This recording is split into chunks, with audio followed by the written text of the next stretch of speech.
Welcome back. New package came in and yeah, took off the lid and we have stuff and it's packaged kind of.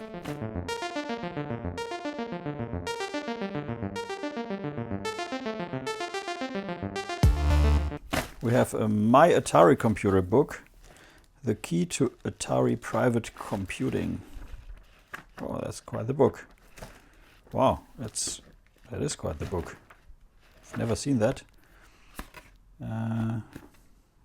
Okay, we have a bag with cables, all neatly packed, which I like. And we have a Centronics interface. We have which connects to a SIO port. Interesting. Or SIO port of the Atari 800 and 600. Atari switching box, which is non-switching, incidentally. Another SIO cable. We have this neatly packed Atari. Putting electronics in statically charging bags is not a good idea. Just saying. And it's an Atari, and it is yellow. Wish it's even more yellow than you can see in the on camera. It's really yellow. It's banana yellow, basically. It has some tape residue here. And it has some umlaut stickers for Ü and Ä, and I guess Ö was here, and SZ or scharfes S as we call it. Yeah, no idea if it works. We will see. That is not all, because I have an Atari 800 XL. I don't need another one. The more interesting thing is this right here, which I will unbox in a minute. Oh, we have another Atari power supply. We have another power supply, and this is the one for the Atari, and this is the one for the disk drive, which is the main attraction for me, at least. Oh, rattling noises. This is not good. This is not good. Let's see what we have. Ooh, this looks rough. This looks very, very rough. Oh no, this is not good. Oh, man.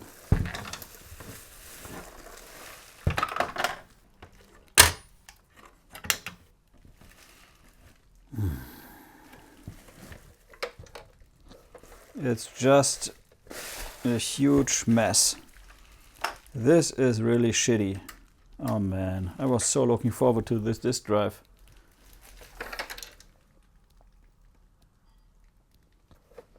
Okay, I did open up the drive. I contacted the seller and he was willing to give some of the money back, so I got this package for 50 euros, the Atari and the drive, plus shipping. If you've never seen one of those drives from the inside, and they work like this, you push the button and it snaps open, then you put in the disk, and there's, yeah, that is interesting. You have this whole gap here, and there are some rails where the disk goes in. You can see them from the side here. Let me hold that. Those rails here. If you look from the side, you can see the rails. Yeah, that's where the disk goes. Power button, busy LED, power LED. It's an Atari 810. On the back side, does have those two I/O connectors, or SIO connectors, power connector, and you can set the drive ID with two not dip switches but normal switches, a black and a white one down there, and you have the code for what that means, black and white, down here. So both with the side is 0, no, it's 1. That's what it's actually in right now. white left, black right is 2. Both to the right is number 3, and black left and white right is 4. We also do have, turn this around, do have a serial. It's actually manufactured in California, which is interesting. Yeah, so I love this design. It is just super iconic, I think. And I need an Atari 800 or 400, the classic one, not the XL version. And I've never seen one of these drives up close in person. I only know the more modern drive, the 1050, something like this. Yeah, that brings us to the puzzle at hand. So this piece is definitely missing, and it was on the image of the auction. There's some stuff, or was some stuff done here, glued down. And interestingly enough, this is clever Atari design. If you're wondering why is there a sticker here,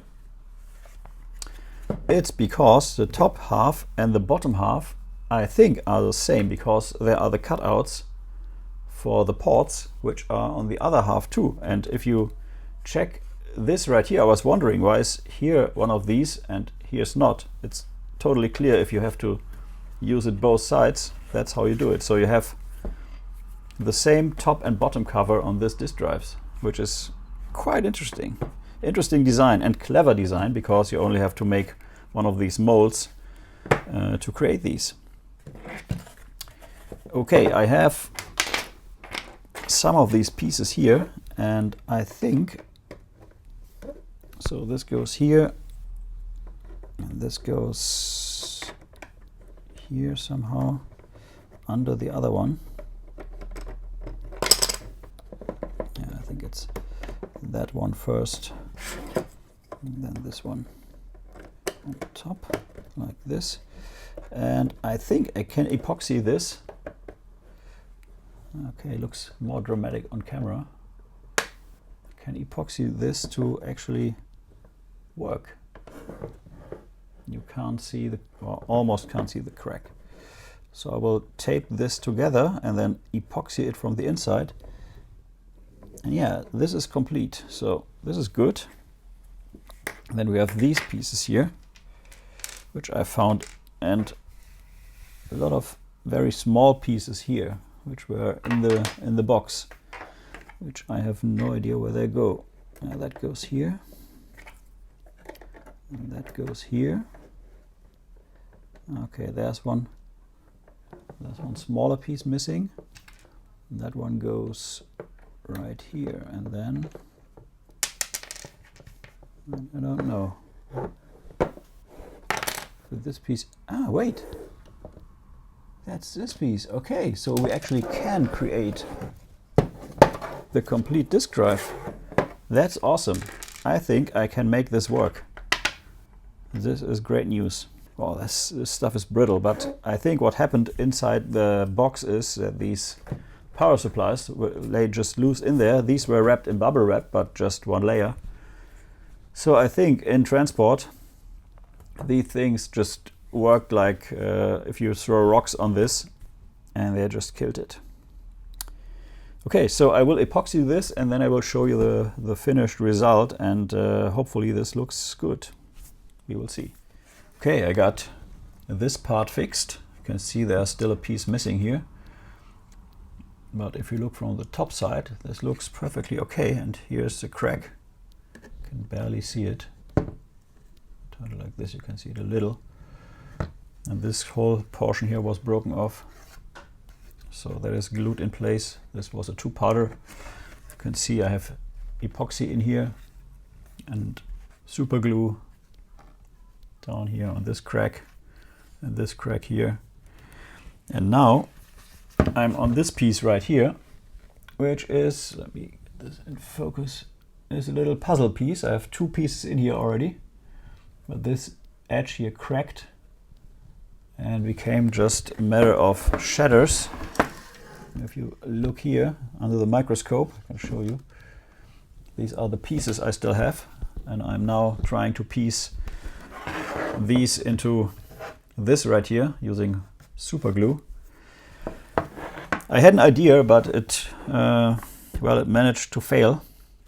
Since the top half and the bottom half are the same, my idea was to just rotate this and make this the bottom half and take the bottom half from the drive and put it on top. I would have to remove these stickers here, but these stickers, yeah, are not removable. If I try to heat them up, use alcohol, whatever, they just come apart inside, so the Atari stays here and the sticker comes off. So that is not a valid option right now, which is shitty because it would have made it much easier, because you can just put the feet in here in these holes and the screws on top and off you go. But nope, not happening. I'm stuck with this as a top half, and I will have to find this piece here, which I just can't find. And the pieces right here, which I'm just puzzling together, and I will show you in a second or a minute or whatever when I'm done. Okay, it seems I'm still missing a few parts, but this is as good as I did get it. Could save these parts here and these parts here. I'm still missing that front thingy, which bothers me. Yeah, let me put this together and let's see how bad it really looks. I think it's come out quite okay, because, well, it was shattered and broken and dead when it arrived, so it's nice now. Let's see. So from the back side we have this right here, and yes, there's still this thing in the way. Let me move the microscope a little. But it's the back side, so you're not going to see that. Anyway, from the front it does look like this now, which is much better than shattered, but it's not perfect. And I'm not kidding myself here, I know that. That's stupid. I would like to have something for that right here. And as I said, just swapping over the top and bottom half isn't going to do it. Another thing I don't like is this sticker solution for the screw holes here, but that is because we have the screws on top instead of the bottom, because these two halves are the same. Yeah, let me put this back together. But what I like specifically is that I found the missing piece up here, which came out really nicely. I can't even see it. Can't even see where it was. So I'm happy about that. Yeah, let me put this back together, and then we can actually test if the Atari works, if the drive works. But I don't have an Atari disk, but I have disks, so we can just format one. So before we get to bigger tests, let's check this power supply. I already checked the power supply for the Atari, for the 800 XL, which works perfectly. Let's check if we have, what does it say? 9 volts. Let's see what we have. We have 0, nada, nilch, nothing. Okay. So I assume there's a fuse in here, and that fuse is dead. Okay, let's take a look-see. No, let's first put these things back on here. And yes, this is the official way. These holes are closed. I'm not making this up. This is exactly how it was. There's just enough glue to hold them in place, and I assume this is the original color, so it's a little different. Let's just say that. Okay, all in all, 50 euros for an Atari 800 XL, a book, the Atari book, a few SIO cables and stuff. I think that's okay. I have had worse deals, so I'm happy with my 50. These are very robust screws here. Whoa, these are the long ones. Look at that. That's a screw. Man, don't see that too often in electronics. Okay, there's barely anything in here except for this baby right here and a fuse down there. Cables are connected, which is good. So this should beep if there's continuity. It beeps, which says fuse is good. How can that not work? I mean, there's barely anything in here. Maybe I didn't measure wrong. Oh, this is an AC adapter. This is 9 volts AC. That, of course, I'm an idiot. Makes it clear, because you have to switch to AC mode to measure AC voltages and not to DC mode to measure AC voltages. So let's try this again. And since this is 9 volts and AC, it should be 9 volts AC, because why not? Let's try this one here. Yay! 11. Yeah, should be good. It's without load, so I assume 11 is good. So let's see what goes.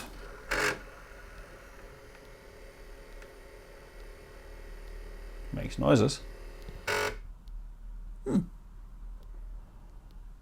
That sounded reasonably healthy, I think. I have no idea how it should sound, but that's good enough for me. So I think we're good for a test drive with the Atari. Yay! There's a floppy connector, which is also full of tape.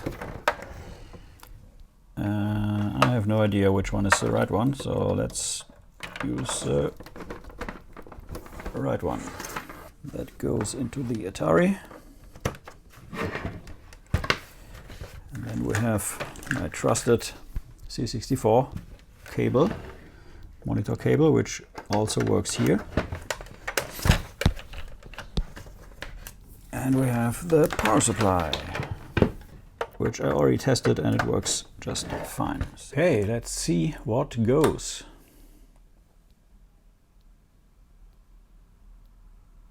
That doesn't look bad.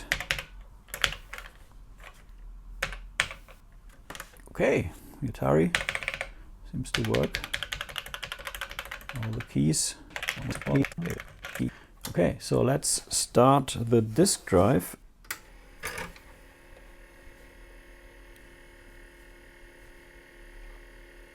It's coming up. Let's start the Atari. And yeah, there's some kind of reaction. Ooh, okay.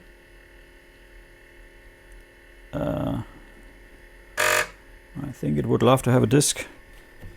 Let's open this up. Boot error. Okay. Yeah, it's okay. Oh man, it's just screaming at me. I think we need a disk. And I think I need to find out how to format a disk. Okay, I grabbed the C64 disk, so let me put this in the drive. And let's see what happens. Wish me luck. Okay, a fine noise of a screeching drive. Let's start the machine. It should notice that there's no luck in booting this. Oh.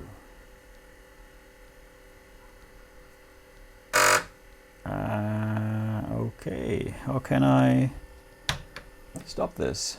I can't. Nice. So I have my book here, and what I want to know is how to format a disk. Oh, you can just type DOS.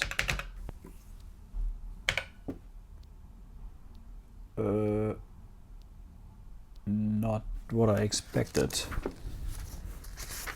Okay, seems like I need a DOS disk, which I don't have. Haha. So I have a few empty disks, and I have one of these SIO. The Atari guys say SIO, not CO. One of these SIO to SD things. I think it's called that. And I will use that to make a disk, but I have to check how to make a disk using this SIO2SD. We know this Atari works. I have another Atari which just came in, which is still in the packaging. So let's take this out of the box and let's check if this works and in what condition it is. And I paid 50 for that, and that is the pure Atari. Why put this stuff around here? Makes no sense. Okay, so here's the other machine. And this has, I think, well, it's almost the same keyboard, but there's still protective film on this key here. And the other keys are, no, there's nothing on the other keys. Just one. The port cover is missing. I have one here, which is not a big deal. Let's check for serials. And we have an AT8452641 and we have an AT8411278 B464 and B394. And they look, this has the Warner Communications Company on it, so this should be a much earlier model. Other than that, they look pretty much identical. Okay, so let's hook up.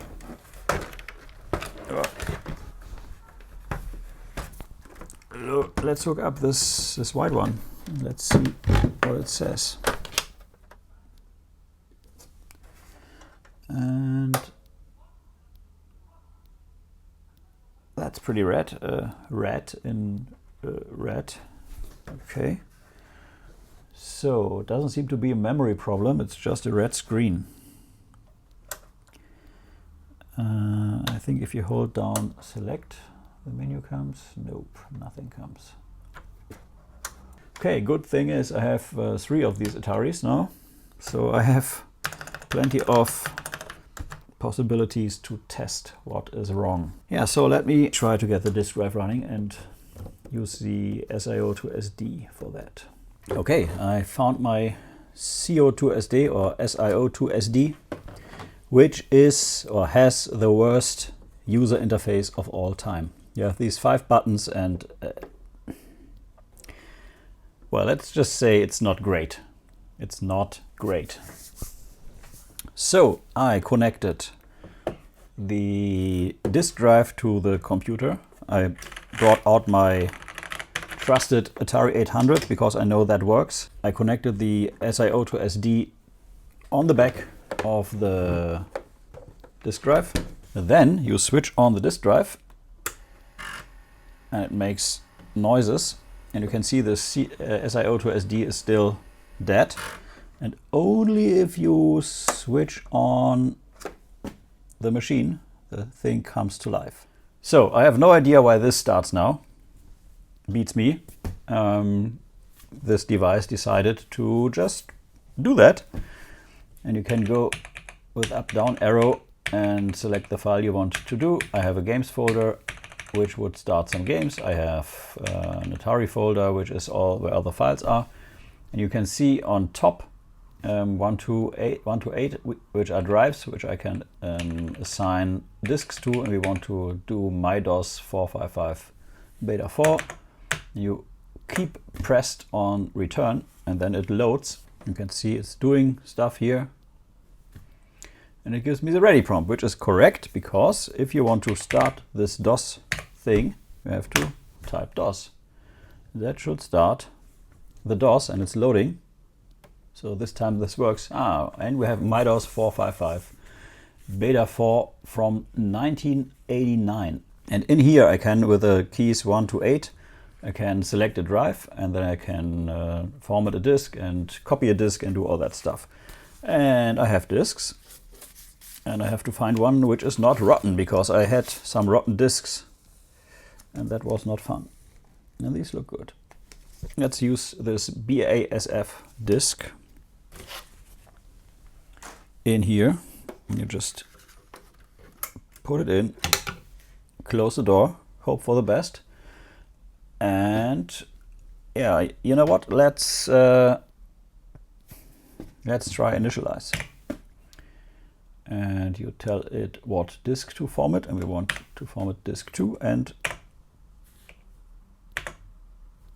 we have to type. Oh, sorry. Initialize to and Y. And off it goes.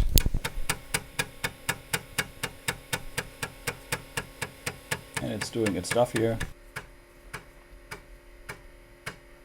And when I did a test run, because it took me quite some time to figure this out, and I still, as you see, it's a super flaky device, in my opinion. The first time I used a disk which was, where the disk was defective, and it just formatted forever. So it took me an hour to finally get to a point where I got a new disk and all that stuff.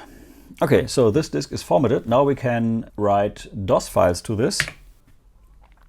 And again we say to, and then this becomes a DOS disk, and I can put files on and stuff like that. And can, I think this is basically what you need to do to actually save basic programs and stuff like that on there. So now we should have a DOS disk. Let's eject that, and that is very forceful. And let's grab another disk. Looks good. Good idea to do is to turn this and to see if there are little dots on there, and in the light I can see there are dots, and that is disk rot, and if you use these disks you will kill your drive. So this goes into the trash, and we have a white one, which is nice. Okay, let's use this one. No idea if it works. We will see. And let's copy a game over here, and let's maybe use, so we go into the into my games folder here, and let's do there was Frogger. Wait, I want Frogger.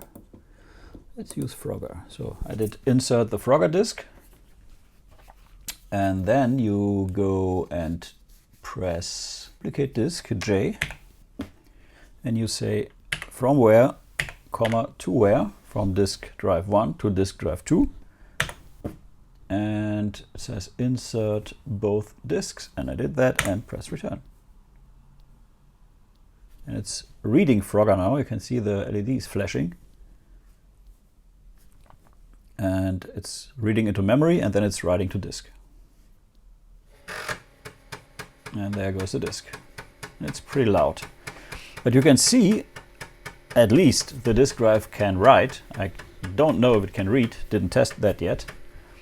Yeah, interesting. So I will have to pull the CO to SD thingy there. Then I guess it's typing D2 colon, and hopefully that works. Or I have to switch the drive ID again to 1. Then it should auto boot from disk. Yeah, but I'm pretty happy. This is an Atari 810 disk drive, and it seems to work, which is crazy. I mean, this thing is old, really, really old, and it's built like a tank. Oh, and it's copied, I think. Yeah. Okay, we should have 2 disks now. And again, well, I will never get used to this. Let's switch everything off. Let's pull the SIO to SD. Let's put in Le Frogger, as the French say. I don't think they do. But still. Oh, man. Now it's closed. Let's switch that on. And let's switch that on, and let's see what happens. Not much. Nope. How can I boot from disk 2? Or can I boot from disk 2? Let's press 2 and reset. Nope. Okay, let me switch this back to device 1. By the way, Commodore didn't manage to put the switches until, I think, the 1541-2. So for a lot of years you couldn't switch the drive that simple. You had to, I think, cut some solder point on the PCB. So let's wait until the LED goes off here, and it's off, and let's switch the Atari on. Frogger!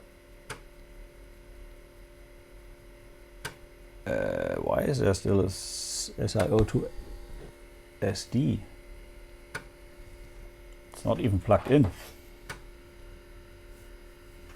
But it's loading Frogger. Yay! And we have Frogger! Yeah! No unlimited lives. Nice. Unbelievable. This drive just works.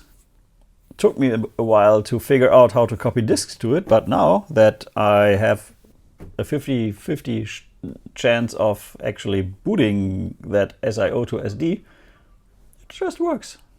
Nice. Nice, nice, nice. So we did establish my old Atari works. We did establish this drive works. We did establish that, let me grab this one, that this machine works. Did we establish that? I think we did. The yellow one. And we did establish that the third one, which is, if you take a look, mine is actually a bit whiter. But I think this one here has a nicer keyboard without the dents in there. You can see. And these keys are more yellow than mine here, and these are completely different keys. If you check these, take a look. And you see, these are reverse mode, as we Commodore kids say, and these are just with a frame around them. A different font also. Interesting. Yeah, that keyboard is not nice. That keyboard is nice. And this keyboard from my trusted Atari is the nicest of them all. But my plastic here is very scratched, so I will change the plastic from here or here over here to make my perfect Atari. And of course I have the mod that allows me to use Luma Chroma, which gives a much nicer picture. I think that concludes this Atari episode. Thanks for watching as always, and until next time. Cheerio. In the blink of an eye, we set the stage. Me, my Atari, ready to engage. With every keystroke, we ignite the fire, unleashing the power, taking us higher. Atari, love your mind, our machine. Together we rock in perfect harmony. With pixels and chords, we conquer it all. Playing our melody will never fall. In a world of modern tech, you're unique and cool. We're glowing retro vibes are in Atari tool. Together we create a rocket symphony, unleashing power and nostalgia, you and me. Atari, love your mind, our machine. Together we rock in perfect harmony. With pixels and chords, we conquer it all. Playing our melody will never fall. In the days of old, the legend was born. Atari computer, its legacy adorned. With inmates of power, it defied the norm. Revolutionary technology, forever we adore. Atari, love your mind, our machine. Together we rock in perfect harmony. With pixels and chords, we conquer it all. Playing our melody will never fall. In the days of old, a legend was born. Atari computer, its legacy adorned. With 8 bits of power, it defied the norm. Revolutionary, forever we adore. Atari, you're alive within our hearts. The spirit never truly departs. Through the ages, your legacy imparts. Atari, love your mind, our machine. Together we rock. Thank you for watching Retro is the New Black. If you're new to the channel, please like and subscribe. If you like the video, please share. Every like, share, and comment helps a lot. Until next time, bye-bye.